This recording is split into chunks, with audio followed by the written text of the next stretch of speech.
Hi, welcome back, everybody, to Life in the Cosmos with me, Riley Adair. Today, we are doing such a cool episode all about Lilith. Lilith has so many names throughout the millennias, the thousands of years that she's been in existence. She was a woman, a demon, ghost of dead girl spirits, dead virgin spirits, mother of all demons, Adam's first wife. So today we're going to get into who is Lilith really. And I'm so lucky that we have a very special guest, my friend Hannah Hollett. Hello. Hannah, what do you know about Lilith? So all I know about Lilith is based off of the Netflix show, what is it? Like the Adventures of Sabrina or whatever. Essentially Right. the new Sabrina the Teenage Witch. And what I know, I don't know how much of it is real. So I know that Lilith was the first one for Adam, and then, or I think I know. And then either she didn't want to put up with his shit or he was just a dick and was like, no, you're not the one for me. And then she kind of got cast to a different land. And then Lucifer, after he had fallen, he had found her. But I don't know, like, did Lucifer fall first and then they met? Or was she just like chilling and then Lucifer fell? I feel like Sabrina touched on that, but I don't remember. And then they're like, they fell in love and were together and she became like powerful. But then I also know from our birth chart reading that somehow she is in the birth chart. Facts. And but I don't remember what she does. But I remember you got excited about me and Lilith in my birth chart reading. Yeah, I tend to get excited about Lilith. But that's actually really funny because in Sabrina, Lilith is Lucifer's wife. And that actually, like that whole lore of her being Lucifer's wife goes back into the medieval ages. So to get started, I'm going to take you through from the beginning of Lilith to the end of Lilith. I'm going to try to just tell you the stories and we'll kind of at the end because she changes throughout every single story and we'll see like who we think she is. Okay. Obviously, your commentary is like so welcome. So, if we want to go, Lilith is a creature of the night. She was called a screech owl. She was queen of all the barren things. They say that they cast her away into the desert where she would be with like jackals and I don't know, screechy animals, and there she But would still reside. like in human form. Well, she's a Or is deep it like we're not too sure? she like she originally is like a demon and a spirit, so we'll get into Okay. all of that. So to start with, where Lilith really begins is about 4,000 years ago in the Bronze Age. So we're going way back to like Mesopotamia, which is, the beginning of society as we know it. And Lilith first appears as Lamashtu. So Lamashtu is a goddess. So Okay.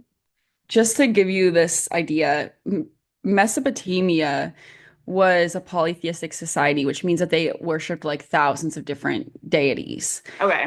And so Lamashtu had the head of a lion, feet of a bird, long fingers to plunge into a woman's womb and snatch her babies and kill them. And she was considered a goddess, even though Yeah, she was killing children? yes. Okay. This is actually really funny too, because Lamashtu was said to always act of her own accord and never at the will of the gods. So some people would consider her just a demon, but in the plaques that they found, there was markings that said that she was considered a goddess. So even way back at the very beginning of Lilith lore, literally 4,000 years ago, she is refusing to be told what to do. And this is very different at this time because obviously Lilith is like feminine. And at this time in Mesopotamia, if a woman were to cheat on her husband, the law stated that it would be fine for her to be killed. But in literally the Code of Haremababai, which is the laws in Mesopotamia, it literally says, if, however, the owner of the wife wishes to keep her alive, the king will equally pardon the woman's lover. So this is where we're really starting here. So basically, at this time, women would have, they wouldn't be able to carry their kids to term. They would die during childbirth. Like you're a nurse, you understand, like childbirth is still Yeah. incredibly dangerous, right? So what they would do is they would write on incantation bowls. They would write incantations to ward off Lamashtu to keep her, like to keep the children safe during birth. And so this is the beginning of Lilith lore. At the same time, there are something called Lilitus, which were demonesses. Basically, they were ghosts of girls who died while they were still virgins, who died before they could ever have a nice young man undo their garment clasps. Yeah. So they didn't get what they needed in life. So they would come back and basically seduce men in their sleep and give men wet dreams. Love it. And they were Love blamed it. for erectile dysfunction. They were told that they would seduce men because they couldn't get it in real life. There were also a male version called Lily, but they weren't as common. And they would come and seduce women, uh, and then yeah. So it's kind of funny because there's incantation bowls written against these Lily twos, which are seducing these men in their sleep, and the men are like, "Oh, it's the Lily two. It's why I had a wet dream. Let's just blame it on that." And so people are writing in these incantation bowls, and what they would do is they'd bury them upside down underneath their house to like trap the demonesses. And there were women writing in first person, begging for Lamashtu to keep their baby safe and have a safe pregnancy. And then there's men asking to not have wet dreams at night because that was considered bad. Like, sorry, bro. I think our problem's a bit bigger than yours. We're Exactly. fucking dying in childbirth. Okay? Like, our babies are getting ripped out of us, and you're Yeah. having a little horny dream and a little something come out, a little morning surprise, if you will. Yeah. Yeah. Yeah, it's also really interesting because it's like you can't really control having a sex dream, you know? Yeah, So it's like no. already we're getting into like desires of the body and what are you having a sex dream about? Like what are those like hidden little things that you got going on in there? So incantations against Lamashtu or Lilitus were found across all tiers of society so there were like people found bronze amulets so that in this day and age bronze would be incredibly valuable. And so it's showing that, the rich were warding it off against Lamashtu and Lilitus. And then they also found scrappy bits of clay with collections of symbols showing like poor people who weren't able to write.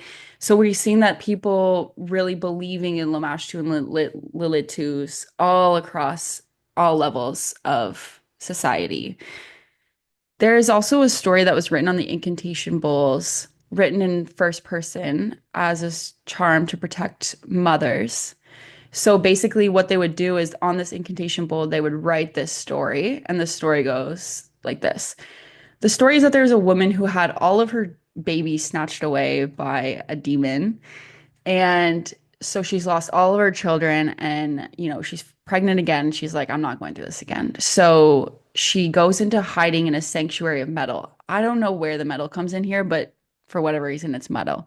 She hides herself there to give birth.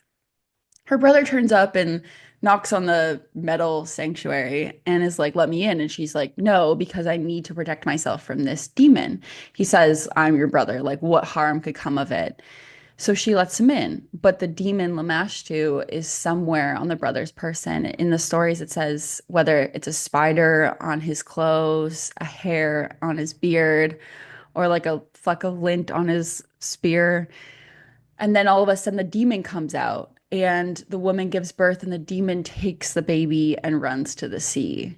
the brother chases down the monster and forces her to give him the child and to reveal all of the monster's names so the monster can be driven away.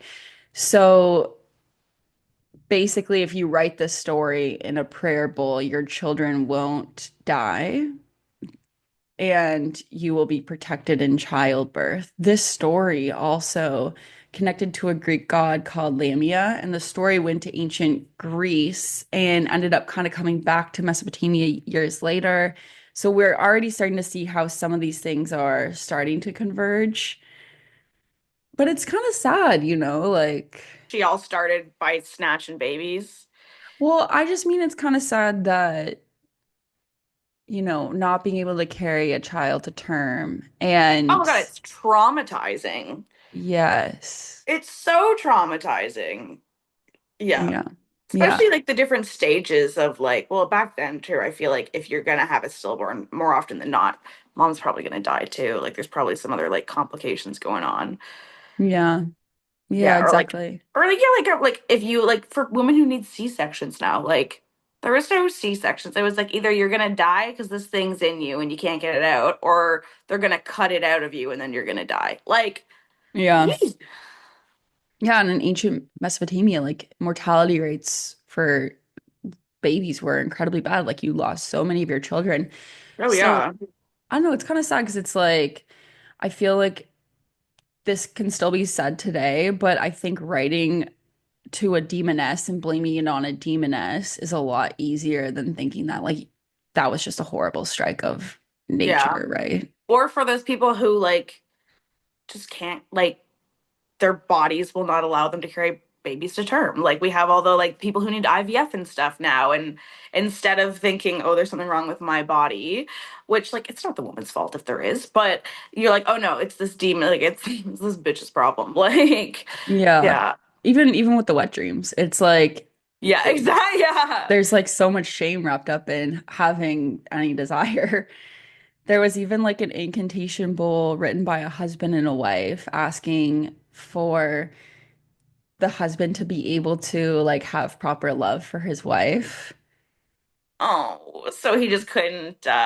Well, I don't know, like maybe he was gay. Oh, 100%. I was also thinking that, but I was like, maybe like erectile dysfunction, but also, yeah, probably was gay, but still loved her. Like, Yeah, but it is interesting because in this time in Mesopotamia, like they would have these crazy festivals for the goddess Inanna, and basically like apparently it was like bloody and sexy, and you could, dress as a different gender, and there was no rules around Inanna, but like obviously to have married sex outside of wedlock, I'm sure was quite bad. Anyways, so over time, Lilith goes from the ghost of a virgin, a god with talons and a lion's head, to a woman with wild hair, heaving breasts, like some big old titties, and an exaggerated vulva. So animals would suckle on her breasts, and so would babies, but for human babies, her breast milk is poisoned. ah, Yeah, that's like, okay, like, that's kind of badass. I'm not 100%. right? Like she's a woman who instead of giving life brings death.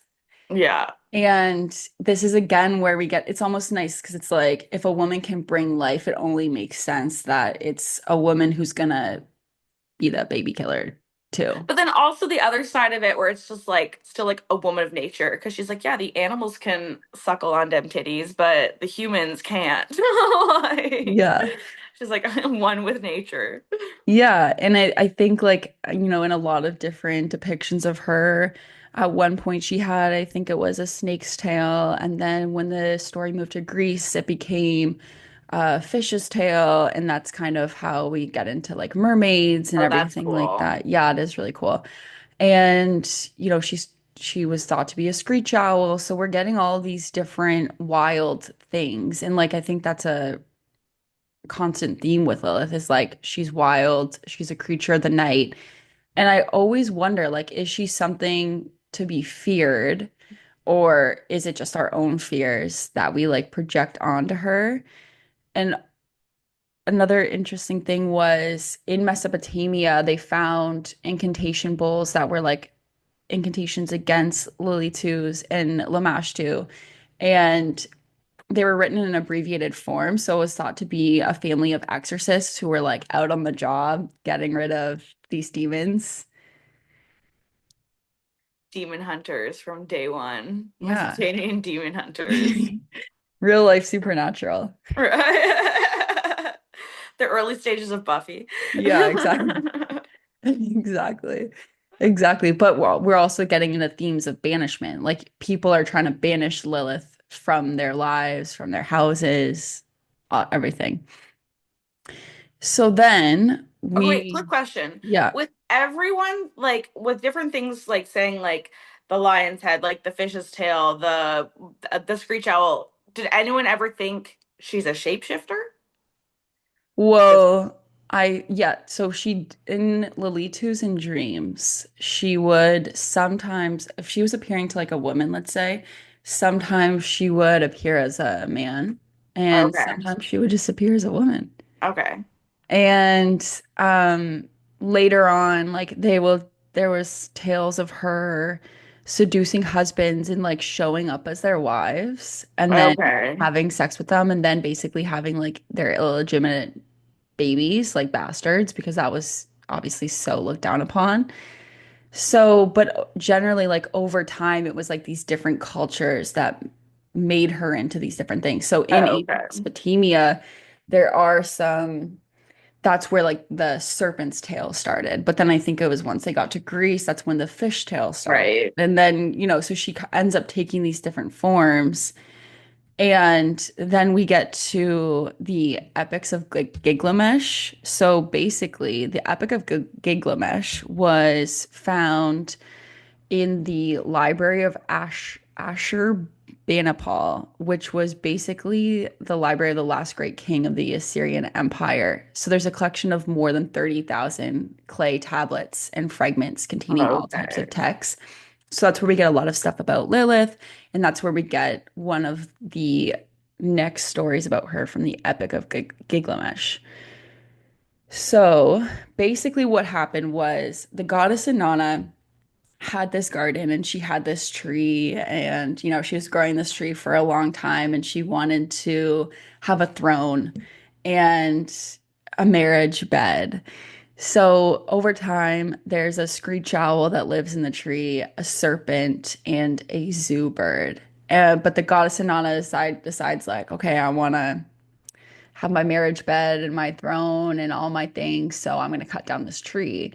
And but then Lilith is there living as like a screech owl. There's different stories about her just being a spirit of the tree.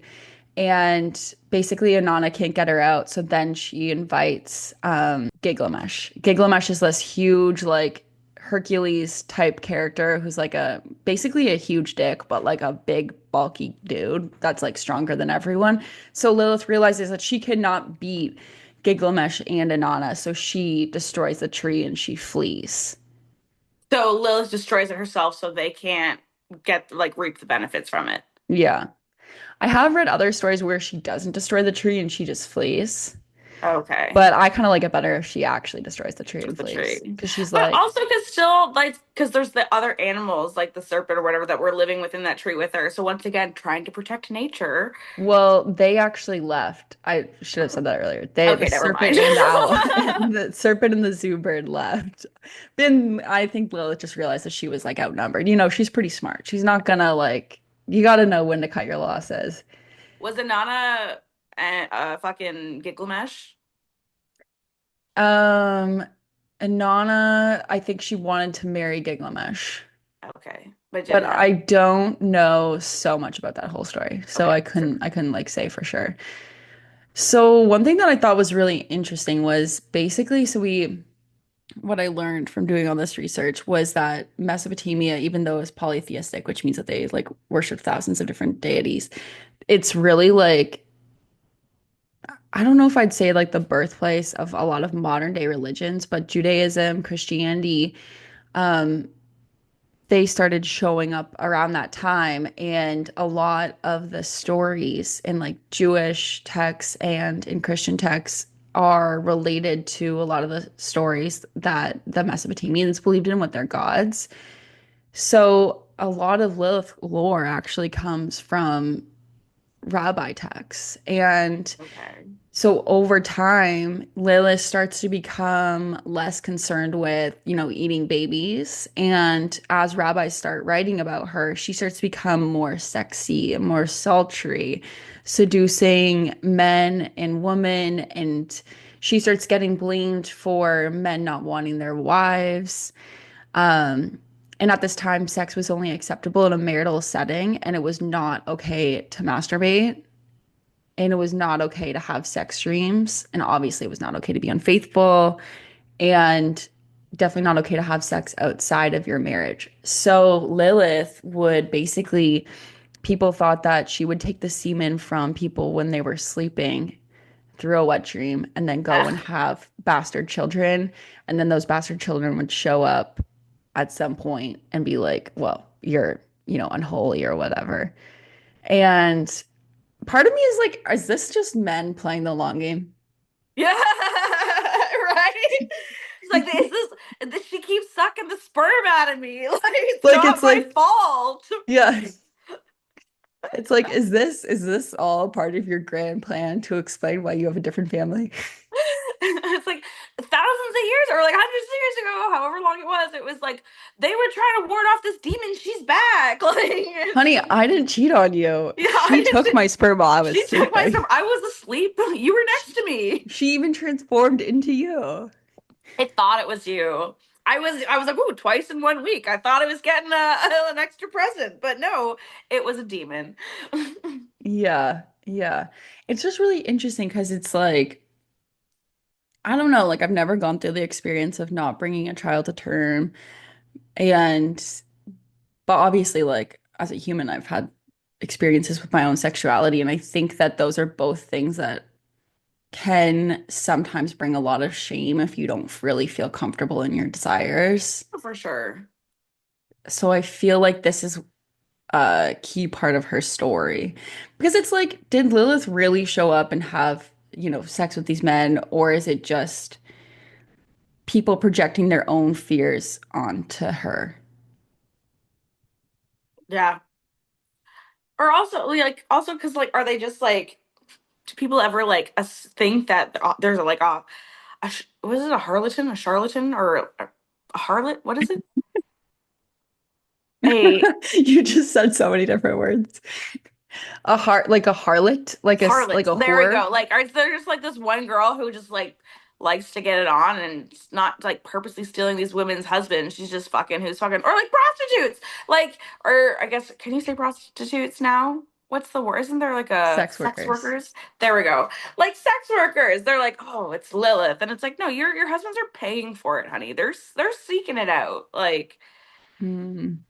okay, but quickly, while they're blaming Lilith for this in like Judaism, were they also like for like the sperm stealing? Were they Hmm. also blaming her still for snatching babies or killing babies? Uh, Or not so so much? that is a part of her lore, but at this time it's almost like they start to focus more on the Got you. stuff. And I think also, she's also the perfect scapegoat for homosexual desires. Oh, Like if you 100%. have like a gay dream and you don't You want can to say, admit oh, that she you're put it, gay. yeah. Yeah. And also at this time, like once we get more into, we're not quite into the medieval ages yet, but there does get to be a point in history where like if a man looks at a woman, he'll like throw himself into a bramble of bushes to like as penance. And even now in some cultures and in some, certain religions and stuff, it's not okay for a man to even look at a woman. Yeah. And so that's a level of like shame that's placed on desire, which is incorporating like seeping into all of these myths. Okay, so then once we get to the 5th and 7th century CE, Leviticus rabbi what wrote about the story of like the creation of the world. And so in this story, and I had never heard this story until just recently, God was or is in this story androgynous. So they contain both man and woman. So this is a win for non-binary I folks was gonna say everywhere. fucking finally. Like, I'm sorry, just like I mean, I am one of like not that I am like super religious, but when I'm spiritual, I speak to women, deities, entities, Right. but or like female energy. But does it not make more sense that like a god wouldn't have a gender because they're an omniscient being, or I'm saying that word wrong, but Yeah. like it, but yes, okay. It makes more sense that God is genderless or is just like has Or attributes of both. yeah, exactly. And especially when it says like, so God created the first person in the image of themselves and with two faces, two sides, so a male and a female side. And when it came time, God sliced the two in half, and then we had Lilith and Adam. Now, in these texts, it's not named Lilith and Adam. It just says like a person who was male and a person who was female. So this story kind of comes through a couple different ways. And like some people say that it was just a man and then a spirit attached to his side, and the Holy One sawed off that spirit, and that spirit was the woman. So it's just interesting. Like, we do see one thing to keep in mind is like all of these stories that we're reading about are coming from like a patriarchal context, right? Like, this is very much infused into all of this. So we have these stories of, was just Adam created as a dude, or was there an androgynous being that was created and taken into two, and then Adam and the first woman? So there were some issues in the book of Genesis, which is basically like in the Torah, like there was also, sorry to any Jewish people if I'm saying this wrong, I'm not Jewish, but basically in the Torah there were two creations of the first person or the first couple of people. So in the Alphabet of Ben-Sira, which I seem to have a really hard time dating this. Like I've read something saying that it's 150 to 175 BCE. Other things say that it was much later, but basically the Alphabet of Ben-Sira was biblical fan fiction to try to explain like this like blip in the Torah. So some people say this is satire, some people say this is, very serious. And it is the earliest surviving source of Lilith as Adam's first wife. So I'll read the story to you. It says, when God created the first man, Adam, alone. Okay, so we get that again. God said it's not good for man to be alone. So God created a woman for him from the earth like him and called her Lilith. Adam and Lilith promptly began to argue with each other. She said, I will not lie below you during sex. I'm not going to lay my back down on all these like grass and sticks and while you are like doing your thing, like I want to be on top sometimes. Like we are equal. Like we are made of the same stuff. So if you're going to be on top, I'm going to be on top. And this is where we start to get in that this is the first time that we're ever seeing this like whole sexual side of like Lilith being like, I'm not going to be submissive to you, so you're going to have to figure it out. And also, maybe she just wanted to get off. Yeah, right. I was just thinking of that. I was like, you're gonna get on me, do your thing real fast. I want to get on top, get in control, so I can get some pleasure out of this experience. Exactly. Get a little bit of that friction going. Yeah, Yes, yes, yes, yes. And yeah, of course. And she's making a good point. Like they are made of the same stuff. So how dare Adam tell her what to do? yeah, And so she just doesn't accept it. So she decides this is like so fucked. He's clearly not gonna ever see that I'm his equal because he's literally telling her that, she should be below him and how dare she think that she's equal to him. And since Lilith saw how it was in the Garden of Eden with Adam, she decided that, she would literally prefer anything to being with Adam because clearly he doesn't respect her.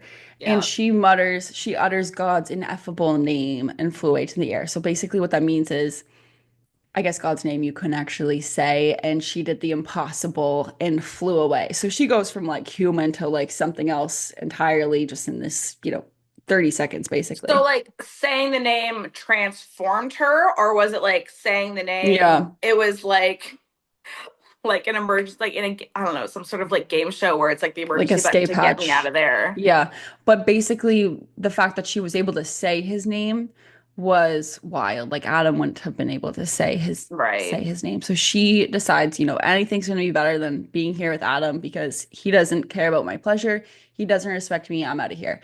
So she Yeah. says God's name and she flies away. And Adam stands in prayer and stands before God and says, Master of the universe, the woman you gave me fled from me.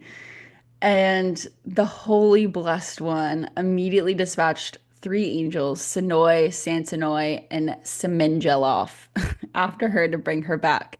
God says if she wants to return, well and good. And if not, she must accept that 100 of her children will die every day. The angels pursued her and overtook her in the sea and raging waters, the same waters in which the Egyptians would one day drown, and told her God's orders. And yet she did not want to return. She was like, I'm not going back with you. Like, you guys can go fuck yourselves because I am not like, first of all, the fact that God was on Adam's side and was like, yeah, go chase her down. That's crazy to me. But, and so she says she's not going to return. But They Kate, took, because just side note, because he says you're going to lose 100 children a day or whatever. So it's not like she's the demon stealing these babies. It's God's fault because he cursed her and all these babies are dying because of God. no, no, no, no. He didn't curse her. Basically, like, there's a weird thing where as soon as she says God's ineffable name, she goes from human to demon, right? Like, as soon as, and this is in the story, right? So, as soon as she takes a stand for herself, she goes from a woman to a demon. Yeah. So, basically, these angels are trying to get her back. She's like, I'm not going to return. And they tell her that, they're gonna kill all of her babies, except that. And then so she basically starts procreating with all of these like demons, whatever. And she says to the angel, she says, Leave me alone. I was only created in order to sicken babies. If they are boys from birth to day 8, I will have power over them, meaning that she can kill them. If they are girls from birth to day 20, when they heard her reply, they pleaded with her to come back. She swore to them in the name of the living God that whenever she would see them or their names or their images on an amulet, she would not overpower that baby, and she accepted that 100 of her children would die every day.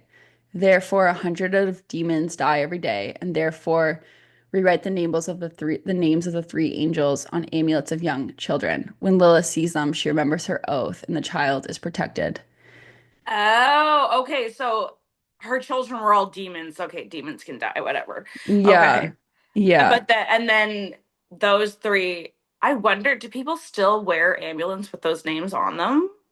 I wonder. I don't know. I was also like it was kind of funny because when I was listening to a rendition of this story, it's kind of seems like in the Alphabet of Ben-Sira, which is where the story is from, it was like, let me just insert this quickly and hear that she like kills babies because it kind of comes out of nowhere.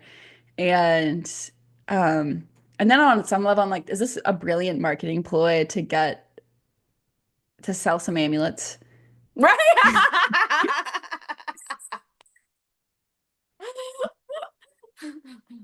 Only we know how to spell these names.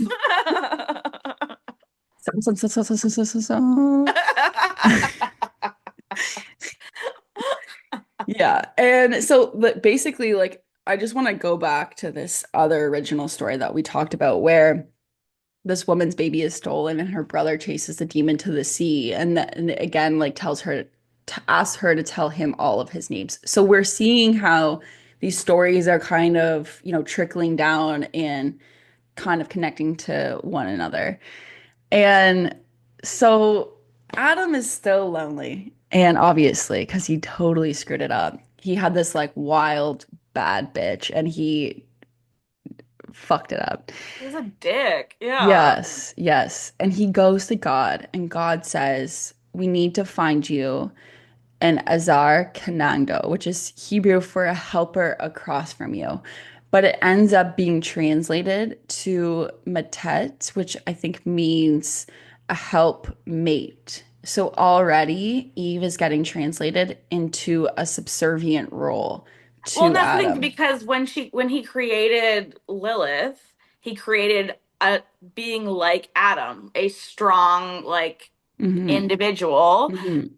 Where yeah, now they're like, okay, well, we can't make someone like you. We need someone, yeah, submissive. Oh, that's so sad. Yeah. So Adam is the Hebrew root form of Adam, shares the same root form with mud and blood. So he's like very like corporeal, very in the body. Eve is Hava in Hebrew, which is life force. And in the Genesis Rabbah, it even says that Eve is also the mother of demons. So it is interesting. But that And also kind of goes back to the initial severance of that being, where it was like um the body and the spirit. It's like hmm Adam is the hmm physical. Yeah, I'm hmm sorry, but go on. yeah. And there was a lot of debate, right? Like a people would debate back then of, was Lilith. People would say that if Lilith and Adam were both made from the dirt, they would say that Lilith was made from like the dirty dirt with like shit Yeah, all over it. Like it was like they would try to lower her and make it yeah. so that she was less. And so basically Mesopotamia ends up getting taken over by Alexander, which is when I believe the Roman Empire like starts to come into power. So during the Roman Empire, just want you to think about this, there were still wild tribes in Britannia that worship the mother. Like they have worshiping the mother goddess. And as Christianity began to rise, polytheism died out. So polytheism being the worship of many different gods and goddesses. And then we began to predominantly worship a male god. And obviously, especially back then, different religious undertakings were very different in the sense that, like, if, especially in the Roman Empire, like, if you were not of the same religion, this could end up being quite dangerous for you. It is known that you still worship the gods, and the goddess, and not this like one god, it's kind of dangerous, right? So what I do wonder is Lilith, if Adam kind of rejecting Lilith and God taking Adam's side, is this in some way like a reflection of society's exit of a female goddess and worshiping a goddess? Yeah, yeah. All hail the patriarchy. Yeah. Yeah. And so later on in the treatise on the left emanation, written between 1260 and 1280, so we're getting further along here, we see that Samael, who is apparently Lucifer, and Lilith start to couple up. So I just gotta say, Lilith is starting to have quite the roster here. And so, she's gone from having sex with all of these men in their sleep to having sex with Adam to now having sex with Lucifer. Which I mean, the girl's going up. Like she's like, fuck this dick Adam who doesn't know anything. Let me get this hot piece of ass Lucifer. Well, I don't know. Is Lucifer hot or is he a goat man? In Sabrina, he was hot. He was also a goat man though in Sabrina. Uh, so But Samael, didn't he have a human dick? I don't know. I didn't see it. I don't I think they don't show think that they in showed Sabrina. it. That's gotta be some fan fiction. So I haven't Samael gotten is into Goatman yet. Although I did read a Krampus book. Okay, anyways, sorry. Samael is often synonymous with Lucifer. So this is really where we start to see the beginning of the story of Lucifer being and Lilith like being together.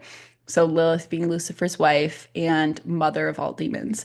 So what I thought was so fascinating was in other stories, Samael is the male Leviathan and Lilith is the female Leviathan. So for those that don't know, the Leviathan is an ancient biblical creature that has the ability to destroy the world. The Leviathan lives in the ocean and seems to be this giant. I don't know, like a dragon snake thing. And God realized that having a female Leviathan and a male Leviathan was too much. Like they were gonna, We're gonna mate and make yes, more exactly, Leviathans. exactly, and like destroy the world. So God castrates them to keep them from mating, and then Lilith goes on to feed on the wet dream sperm and the mortal men.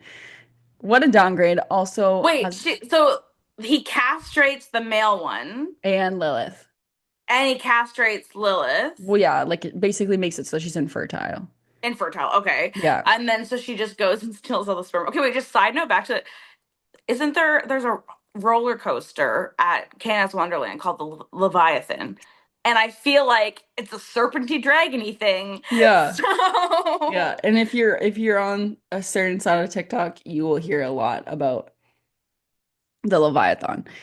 So this is where we start to see that like Lilith has so many names. So in ancient Greece, Lilith becomes synonymous with Lamia. And as we mentioned before how the stories of Lamia and Lilith end up kind of being intertwined. The Lamia is a goddess who sucks on men's blood and kills babies, which is the origin of Lilith also being a vampire, like mother of vampires. oh, because mothers of demons, demons are vampires are demons. But Yeah. but specifically mothers of vampire did not know that, but obviously that makes sense. Yeah. And then so throughout history, we're also seeing, paintings of Lilith and different renditions of her. So there's a painting of Lilith in that was painted in 1887 by John Collier, and it's a picture of a naked woman, and she has a serpent twining up around her and, resting on her shoulder, which does bring in some interesting religious imagery because people have said that maybe Lilith was the snake that spoke to Eve. Because they're saying that maybe Lilith was the serpent that talked to Eve, and it's like obviously Adam's a piece of work if both women are going against him and like not follow. Like Lilith left, and then Eve was like, "Well, yeah, I'm gonna eat this apple." Fuck what he says. But I like that they're like, "Yeah, it was Lilith," and she was just like, "Girl, Yeah, my life's so much better now without him." yeah, yeah. Um, so then we keep going on in history, and in 1895, we get to a story called Lilith, written by George MacDonald. And I tried to listen to a synopsis on this story. It is very confusing. I know that this story is the ends up being a major foundation for all of fantasy novels, like henceforth.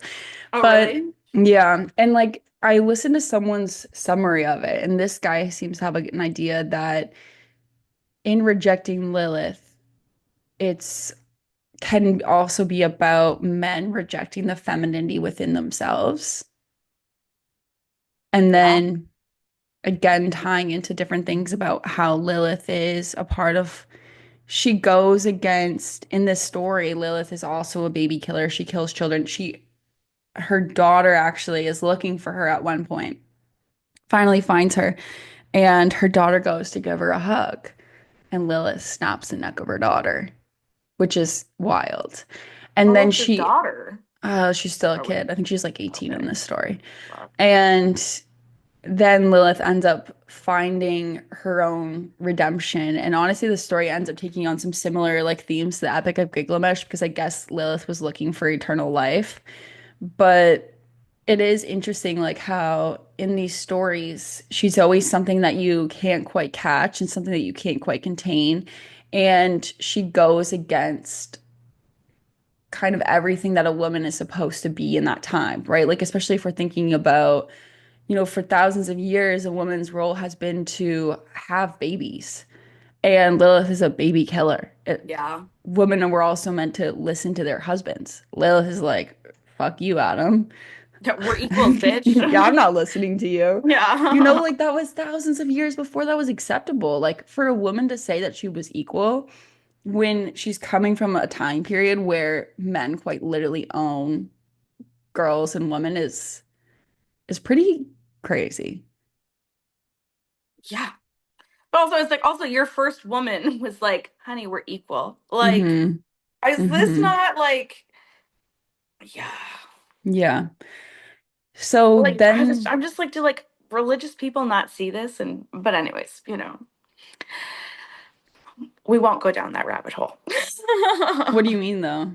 No, just like your initial woman was equal. Like all of the like really crazy religious people who are just like men are the like men have the final say. Like also just all the shit of like because I feel like so many of the things where it's like back in the day where it's like, nope, you can't have like a credit card or like a bank account unless your like husband or like your father or brother sign on for it. Like all of this stuff where like women are second tier. And it's just like, no, but and most of these women are second tier people. I mean, obviously through cultures and generations and like time periods, but in like our current civilization, heavily structured around Christianity, Hmm. like what the fuck? Hmm. Like she Well, people will argue with you though that like in different books it'll say like if especially if we're going back like to Judaism thousands of years ago, like people will argue that Lilith wasn't made as of the same stuff as Adam, and that's why there was okay. so much like that's why there were so many people were always talking about it because there was a lot of debate surrounding that. And even when you said the credit card things, like we've only had credit cards recently, and women reaching some level of equality. I mean, we're still not there. No, And that's just what I'm saying. It's like it's yeah, crazy. But then I guess those patriarchal men can look and say, like, well, no, like she fucked it up. She chose to leave him. And then now there's all these babies dying and mother of demons and whatnot. yeah. And the fact that God in that story sided with Adam. Yeah, And that's true. God favors the man. well, in that story, he does, or they do, or whatever story you're reading, I guess. But it is interesting that Lilith is, I mean, to go against God, to go against the structure that you live in, like she is really rebuking all the rules. Yeah. She's literally demonized for it Yeah. because what she's standing up for and what she's fighting for is right. She deserves to have equality, but she's demonized for Or speaking yeah. and living in her truth. So, The original anarchist. exactly. And I think like so much of Lilith's story, especially here, is about standing on business, even if you end up being vilified for it. And what I've noticed in astrology, we'll get into the astrology a little bit later, but in astrology, Lilith placements in people's charts, wherever it is in their chart, it really shows that theme of like maybe you will be exiled or maybe you will willingly choose to walk away and exile yourself and people will vilify you for it and you'll have to sit in that. Yeah. And even if you're right, people may not like see that you're right. Yeah. So it just takes a really strong person to do that. Oh, 100%. Yeah. So then we get to 1972, and there's a story 72. Okay. written. Yeah, so starting to get more into modern day. There's a story written by Judith Pascal called The Coming of Lilith. And basically, it starts same thing. Lilith and Adam are created from the same source. Adam, being a man, didn't like the situation. He looked for ways to change it. He said, I'll have my figs now, Lilith, ordering her to wait on him. And he tried to leave her to the daily tasks of life in the garden. But Lilith wasn't one to take any nonsense. She picked herself up, uttered God's holy name, and flew away. And so basically, same story. They chase her down. Adam ends up getting Eve and telling Eve that Lilith is this horrible demon to watch out for her. And Lilith ends up coming to the gates of Eden one day. And Eve ends up climbing over the gates and sitting with Lilith for a time. And they just have this really amazing conversation and they end up kind of connecting. And Sister, sister. exactly, exactly. And I think this is important too because I don't think it's fair that in these stories sometimes Eve is made to look like insipid and stupid and she's just gonna follow. It Yeah. it's like you Eve, if we're thinking of like the wife, the perfect wife, and the mother, and Yeah. The like 50s housewife. Like, exactly. And it's like we don't have to look down on Eve just because she's not Lilith. yeah. And so Lilith and Eve end up getting this really amazing friendship. And Eve, though she occasionally sensed capacities within herself that remained undeveloped, was basically satisfied with the role of Adam's wife and helper up until that time. The only thing that really disturbed her was the excluding closeness of the relationship between Adam and God, which I think we can see in society of like men being allowed to get close to God, men, there's never, I don't think there's ever been a female pope, like men. Oh no, you can't. Only men can be priests in Catholicism, whereas other forms of Christianity, like women can be ministers and pastors and stuff. But yeah, no, in certain ones. And like, are there female rabbis? Can there be female Yeah, there rabbis? are some now, yeah. Okay, I don't that's know if they're I good. don't think they're called rabbis. I think they're called something else. Or do they have the same, like, I don't want to say power. Cavenats or something, but yeah. Are they like So parallel with, like, equal to rabbis? I think so. I Okay, that's listened to good. when I was listening to like a bunch of stuff about Lilith, I was listening to a female rabbi. Oh, okay, cool. I think they're actually called like more like priestesses. There's like a Hebrew word for it. Cool. But so Adam comes to identify with God more and more. And after a while, that makes God a bit uncomfortable. And he started going over in his mind whether or not he may have made a mistake letting Adam talk him into banishing Lilith. And so Lilith finally ends up, Lilith and Eve finally end up being friends. And after Lilith and Eve end up being friends, this sprouts like seeds of curiosity within Eve's mind. And she looks at Lilith, and Adam had always painted her as a demon, and she sees like how beautiful Lilith is and how smart Lilith is and how brave Lilith is, and like she just starts to this makes her start to wonder about life beyond the limits of her own garden. And then this is where we get into the story of Eve eating the apple. And so the story ends with Lilith and Eve being great friends. They end up like basically working together. And so the last line of the story is, and God and Adam were expectant and afraid the day Eve and Lilith returned to the garden, bursting with possibilities, ready to rebuild it together. Which is beautiful, but is Hmm. this because it's from 1971, 75, 70 something, but 72. 72? So is this not just like historic fiction though? Not historic fiction because it's a fable, but it's Oh, so this just is a fable that like had been passed down. She just wrote it no, finally. no, no. She wrote this. Like she rewrote the story, Mm. which is basically what, Right, a fable. Yeah, yeah. this is basically what people have been doing for centuries. People have been rewriting. I mean, even the Yeah. Bible's been rewritten hundreds of times. Like people have been rewriting these classic stories, and I think that's a beautiful thing about Lilith and her myth is you see her evolve, you Yeah. see her change. So overall, when we get into Lilith, we see themes of exclusion. So that's why people will say that Lilith really represents people who are marginalized, not just women, but people of color, people of different gender identities. Like Lilith would represents people who live on the margins, who don't really get a space of their own. So they have to go and create this wild space of their own because otherwise they'll never be given that home. And we see Lilith being ostracized. In some ways, you could say that you see her being rejected. People were literally, there were exorcists working against her. But in other ways, you could also see her banishing herself because she doesn't believe in the life that she's living, and she's not going to live in something that's inauthentic to her. And I think through Lilith's story, we can see shifting perspectives towards women, towards sexuality as a whole. And also, one thing that I really notice about Lilith is it's people's fears projected onto her and things that aren't hers that end up being her faults. Yeah. It's like she's used as a scapegoat, Exactly. Exactly.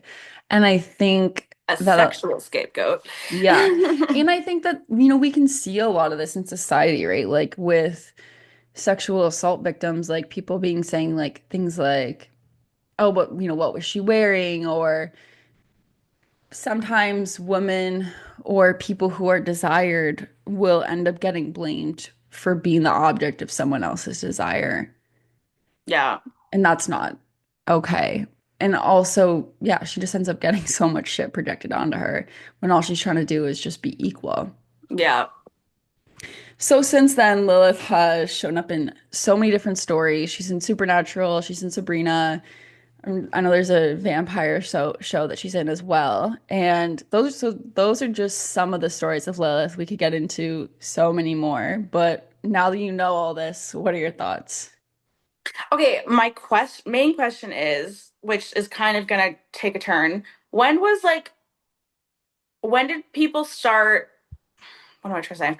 When was like zodiac and astrology created? And like how did she get brought into that? So basically, like astrology goes back to like it can be traced back to the earliest civilization. So Mesopotamia, astrology was already happening. I don't know when Lilith became incorporated into astrology because I have never read about her in my ancient texts. So Right. I don't know when that happened. Because But she's like the only like demon goddess entity that has like a place on the zodiac, no? no, like there's actually thousands of different asteroids and different points and Oh, some okay. yeah, like there's a Like it can get much deeper. yeah, there's a lot of lentils. Like it's a mathematical point. Like there's literally so much. You could find everything in astrology. But so yeah, I don't know when Lilith really got incorporated into astrology. And one thing you will notice is that if you look for your Lilith placement in your astrology chart, you're probably going to find your Black Moon Lilith. And there's a lot of different Say things that, Black Moon Lilith? yeah, so there's a lot of different points that represent her. So there's like the true node Lilith, there's the asteroid Lilith, which is a physical incarnation, like a physical asteroid. So this is also very Lilith, is that she's like everything and nothing. I always go by the Black Moon because I just personally believe in it, but Wait, what's the Black Moon? the Black Moon Lilith, like Oh, that, okay, I gotcha.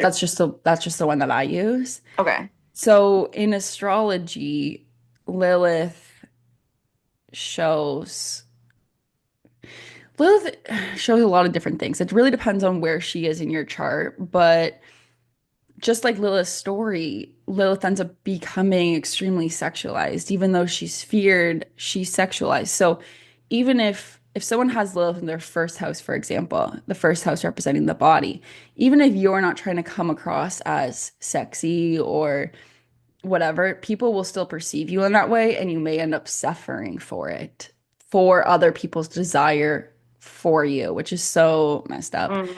And obviously, people with Lilith in the first house might end up having a lot of trauma, or they end up coming into a situation in which they are forced to look at what they are ashamed of and to, instead of moving away from that, actually embrace those aspects of themselves and live their life more authentically, even if that means that they end up getting ostracized from the group at large. Lilith attracts a lot of jealousy. So if Lilith was in like a sixth house situation, so sixth house is, your work and your everyday life and your health. I know someone with Lilith in the sixth house, and she always comes up against women at work who are very jealous of her and jealous of her skill, and they end up excluding her, and she ends up getting exiled simply because she is who she is. So Was Lilith in my seventh or 10th? she's in your seventh. And what does that mean? So Lilith in the seventh, I would read this as two distinctly different things. Okay. So one possibility is if we're looking at more like ancient astrology, being that the seventh house represents marriage and partners that aren't, like your married partner. So basically, it's not going to represent you. That would show me like you would end up in a significant relationship with someone who embodies those Lilith aspects, someone who is extremely opinionated, someone who maybe had to do something their own way, and or the way that you end up living out your relationships those significant one-on-one relationships takes on some of those Lilith themes in your life. Okay.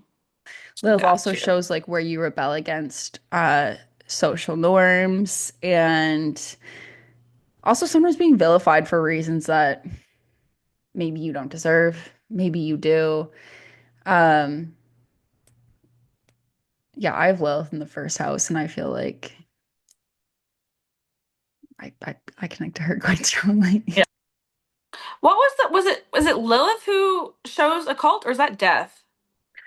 Oh, yes. Let me get into this. So, Lilith, in different traditions, she ends up becoming different things. So, in Wiccan, they associate her with Diana. So, she's like the mother goddess and the goddess of all witches. I also heard someone say that she was the mother of the abyss. So that's kind of where we get into like the mother of witches, those types of things as well. Okay. So, guys, let me know if you want to go into more of a deep dive on Lilith and astrology, what it means, or even some celebrities who have Lilith. I will tell you one right now, Marilyn Monroe has Lilith in her first house. And I think this is so apt because, Marilyn was extremely sexualized and Yeah. not necessarily valued for her skill and for her talent and for her mind. She was always made into an object of sexual desire. And, quite literally, she was the other woman. And, once you get into more of Marilyn's story, you start to question, well, was she killed by, JFK and Robert Kennedy because she had connections to the Russians in the Cold War? So then we start to see she's kind of getting wrapped up in a lot of these things that I'm not sure how much they would actually include her in. And she ends up being, some say that she ends up being killed because of that. Yeah. So I just think the fact that Marilyn had so much of that sex symbol projected onto her is so indicative of the Lilith story because it's like men allowing her to be sexualized and wanting that from her, but then was she allowed the same freedom and liberty of actually owning her own sexuality? And was she respected the way that she should have been? There's just Yeah. you know. And she had Marilyn Monroe also has themes of banishment and exile because she grew up in an orphanage and she grew up quite literally like on the fringes of society. So there's just some Yeah. interesting things there, yeah. Some parallels, yeah. Yeah. And Josephine Baker also has a Lilith. I believe it's in her 10th house. So Josephine Baker was a woman who was a dancer. She was a black woman. I don't know. She was alive during the Jim Crow laws in the South, where, black people did not have equal rights to white people. And she ended up leaving America. She was like, this is a terrible place to live as a black woman. Like, I'm not, this is, she left America. She was like, I'm done with this. This is awful. Good. She went to France. She ended up becoming like a famous dancer and doing all these amazing things. And at the same time, she was actually sending secret messages as an ally in the war. Oh, damn. Yeah. So it's like, she literally exiled herself from her homeland and was doing all these things like that were so rebellious and so brave and being herself. Like she was just, I don't know, there's just so much cool stuff about her. Okay, guys, well, thank you so much for listening. I hope you learned so much about Lilith. And let me know if you want me to do another episode getting into her astrology and celebrities that have prominent Lilith examples. And in the comments, let me know, who do you think is Lilith and how do you perceive her stories? And if you like what you saw here today, like, follow, subscribe, and have a wonderful day. Lilith is mother. Lilith is mother.